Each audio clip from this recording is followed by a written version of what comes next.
क्योंकि ये कमोबेश क्लियर था कि मोदी की कैंडिडेट, पीएम मोदी की कैंडिडेट या कह लीजिए एनडीए की कैंडिडेट द्रौपदी मुर्मू राष्ट्रपति चुनाव में जीत जाएंगे। लेकिन मार्जिन देश की संसद में इतना बड़ा होगा, यह जरूर आश्चर्य लोगों को दे रहा है। मुर्मू की जीत की औपचारिकता का ऐलान बाकी है। जैसे ही काउंटिंग पूरी होगी, द्रौपदी मुर्मू देश की 15वीं राष्ट्रपति हैं। द्रौपदी मुर्मू की जीत का जश्न एनडीए 2 दिन पहले से ही मना रहा है।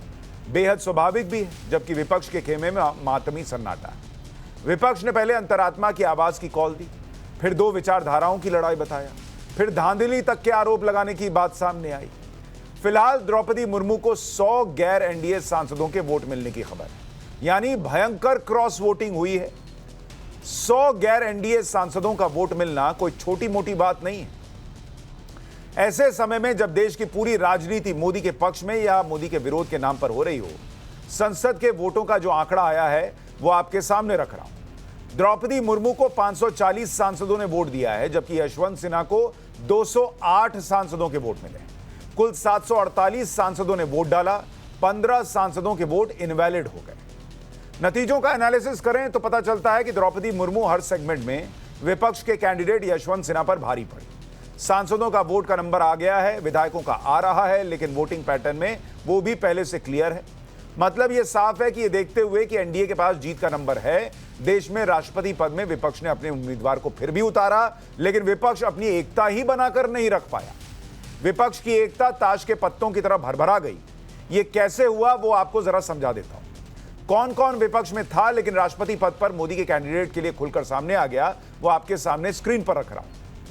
आप देखिए, झारखंड के जेएमएम ने द्रौपदी मुर्मू के लिए वोट कर दिया, शिवसेना ने कर दिया, नवीन पटनायक की पार्टी ने वोट कर दिया, वाईएसआर कांग्रेस ने वोट कर दिया, राजभर साहब जो कि नाराज चल रहे थे चुनाव से पहले बीजेपी से, उन्होंने कर दिया, उनकी पार्टी ने कर दिया, और शिवपाल यादव तक ने कर दिया।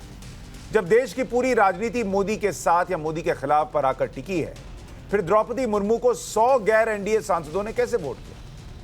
ये सवाल तो पूछा जाएगा। आप कह सकते हैं कि राष्ट्रपति के लिए कुछ दलों ने अंतरात्मा वाली कॉल ली।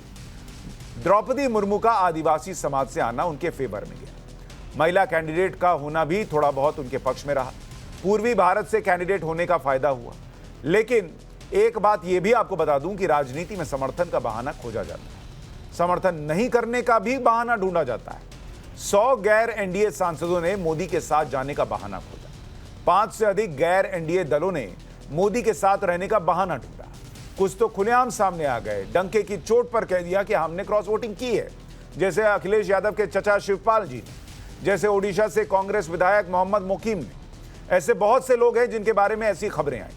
असम में तो खबर आई कि 20 से अधिक क्रॉस वोटिंग हुई है। मैं कुछ और लोगों के नाम जो मीडिया रिपोर्ट्स में सामने आए हैं वो भी दिखा देता हूं। कंधाल एस जडेजा गुजरात से एनसीपी के विधायक है, इन्होंने भी क्रॉस वोटिंग की है बताया जा रहा है। मोहम्मद मुकीम का नाम आपको बताया ही पहले। सुखराम राठवा गुजरात से ही हैं, कांग्रेस से ही हैं, उन्होंने भी द्रौपदी मुर्मू के लिए वोट किया। करीमुद्दीन बार भुइयां जो असम से हैं, बदरुद्दीन की पार्टी से हैं, उन्होंने भी मोदी के कैंडिडेट को वोट दे दिया। शहजुल इस्लाम समाजवादी पार्टी से हैं, उन्होंने भी ममता अखिलेश के कैंडिडेट को नहीं बल्कि मोदी और एनडीए के कैंडिडेट को वोट दिया। ओपी राजभर जो मोदी योगी को कोसते नहीं थकते थे, उन्होंने एनडीए के कैंडिडेट को वोट कर दिया। मनप्रीत सिंह अयाली जो शिरोमणि अकाली दल वाले हैं, उन्होंने भी द्रौपदी मुर्मू के लिए वोट कर दिया। अब कुछ लोग जैसे झारखंड में जेएमएम कह रही है कि भाई आदिवासी कैंडिडेट थी इसलिए हमने वोट कर दिया, वहां तो आदिवासी वोट बैंक है, चलिए समझ में आता है। राजभर साहब कौन सी बात के लिए वोट कर रहे हैं, या दूसरे कुछ ऐसे लोग किस बात के लिए वोट कर रहे थे जिनके राज्यों में या गुजरात में कोई ऐसी बहुत बड़ी आबादी तो है नहीं आदिवासियों की कि वहां पर प्रभाव पड़ जाता। जाहिर है ये सब बीजेपी के लिए मुंह मांगी खुशखबरी जैसी है। इसलिए क्या नड्डा क्या पीएम, सबके लिए इस जीत का जश्न बड़ा हो गया। पीएम नरेंद्र मोदी खुद द्रौपदी मुर्मू के घर पहुंचे, जेपी नड्डा थोड़ी देर में रैली करने वाले। अब फैक्ट तो आपके सामने रख दिए, दूध का दूध पानी का पानी कर दिया। एक चीज और जो इस पूरे मामले में आपको जाननी चाहिए, खासकर तब जब हम आपके सामने ये कह रहे हैं कि इस चुनाव का बड़ा असर 2024 पर पड़ने वाला है, वो क्या है और हम ऐसा क्यों कह रहे हैं उसे भी ग्राफिक्स के जरिए समझिए। मोदी शाह की जोड़ी ने द्रौपदी मुर्मू को लेकर एक तीर से 3 पॉलिटिकल निशाने साधे। द्रौपदी जी जिस समुदाय से आती हैं उसकी कुल जनसंख्या देश में करीब 10.5 करोड़ की है। अनुसूचित जनजाति की बात कर रहा हूं। इस वर्ग के लिए जो आरक्षित सीटें हैं वो 47 हैं और करीब 100 लोकसभा सीटों पर इनका सीधा इफेक्ट है।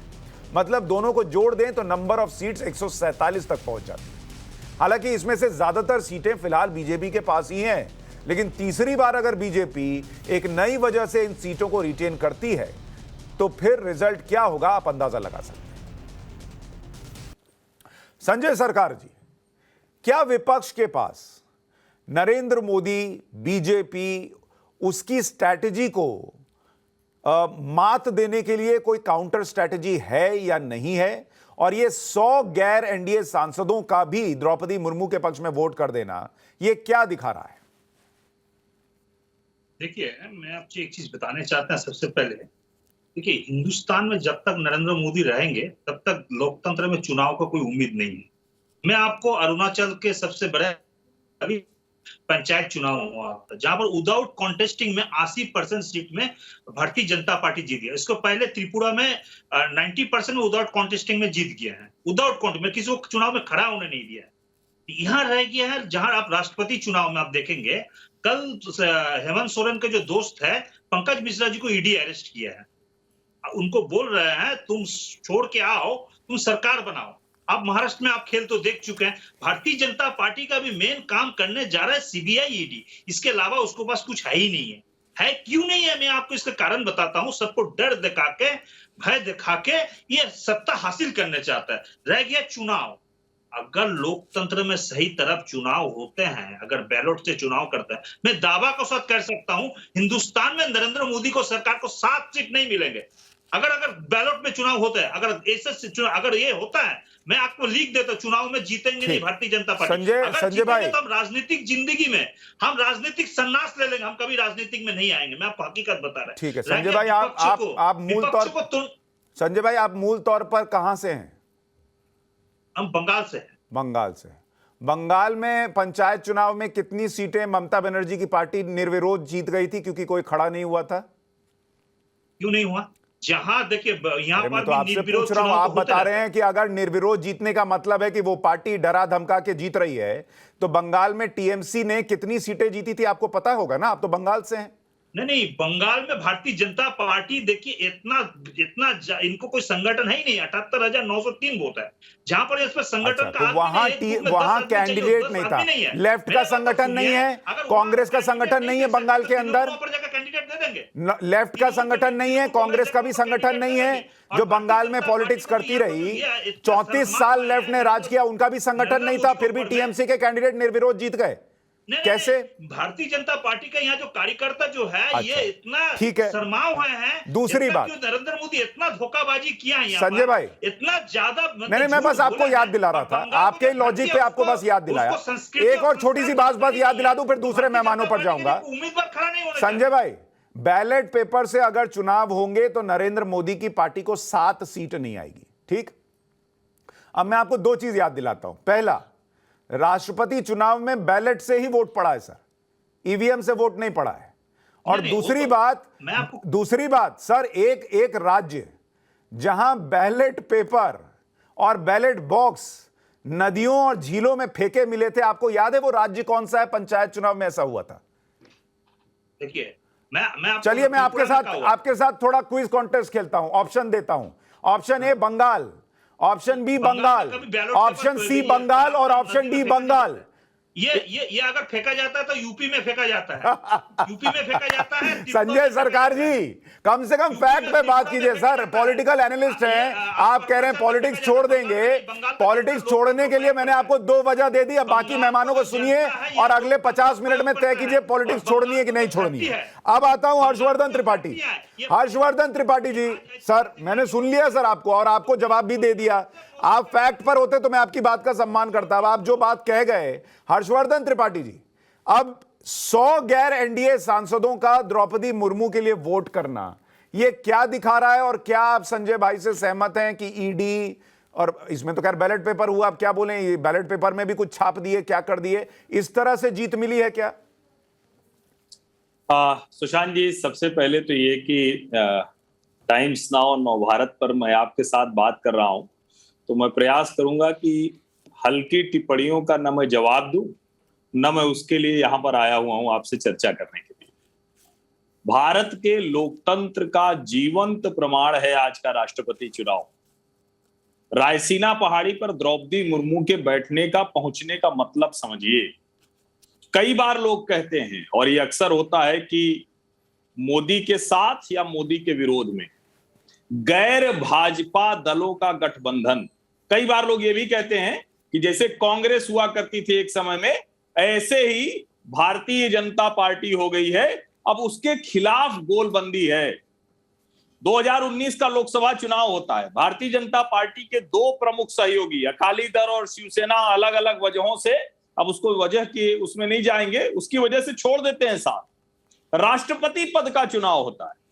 राष्ट्रपति पद के चुनाव में एनडीए 44 पार्टीज, यूपीए 34 पार्टीज, लेकिन इससे भी महत्वपूर्ण बात, कांग्रेस का विधायक कहता है कि अंतरात्मा की आवाज पर मैं द्रौपदी मुर्मू को वोट करूंगा। एनसीपी का विधायक कहता है मैं द्रौपदी मुर्मू को वोट करूंगा। समाजवादी पार्टी का विधायक कहता है मैं द्रौपदी मुर्मू को वोट करूंगा। सुभाषपा के ओम प्रकाश राजभर कहते हैं हमारे लोग द्रौपदी मुर्मू को वोट करेंगे। हेमंत सोरेन कहते हैं हम द्रौपदी मुर्मू को वोट करेंगे। नवीन पटनायक कहते हैं हम द्रौपदी मुर्मू को वोट करेंगे। जगन मोहन रेड्डी कहते हैं हम द्रौपदी मुर्मू को वोट करेंगे। इसका मतलब समझिए, भारत का लोकतंत्र जीवंत है।